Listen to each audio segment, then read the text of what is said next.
यार मेरा ना बस अभी एक साइंस में खुराफाती दिमाग चल रहा था थोड़ा सा। तो मैंने जस्ट जेमिनी से पूछा, can we ever humans achieve the speed of light? तो पता है उसका आंसर क्या था? उसने बोला नो। और उसने मुझे मल्टीपल रीजंस बताए। मैंने उसमें से बस एक रीज़न चूज़ किया इस वीडियो के लिए, जो कि मैं अच्छे से अभी समझ पाया हूँ, जो कि था इन्फिनाइट मास। यानी कि इस एल्बर्ट आइंस्टाइन ने हमें एक थ्योरी दी है जो है E=mc²।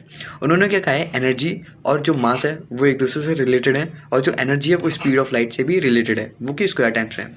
तो क्या होगा कि हमें पता है जब हम रुके हुए होते हैं तो हमारे पास पोटेंशियल एनर्जी होती है, जब हम भाग रहे होते हैं तो हमारे पास काइनेटिक एनर्जी होती है। अब वही काइनेटिक एनर्जी स्क्वायर टाइम्स में स्पीड ऑफ लाइट में कन्वर्ट हो जाती है, इस जैसे कि E=mc²। ई डायरेक्टली प्रोपोर्शनल किसके? C² टाइम्स के। तो जितना हम कन्वर्ट होंगे काइनेटिक एनर्जी में, उतना ही स्क्वायर टाइम्स में स्पीड ऑफ लाइट कन्वर्ट होगी। और जैसे जैसे हम भागेंगे उतना ही हमारा मास बढ़ेगा, डायरेक्टली प्रोपोर्शनल है मेरे भाई।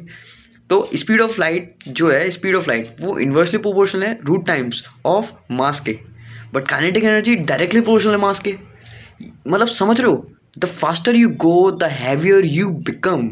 और ये पता है, ये जो है square times under root times heavy होता है।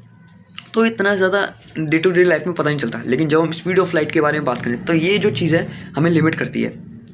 और इसमें कई सारी चीज़ें हैं डिटेल में बात करने की।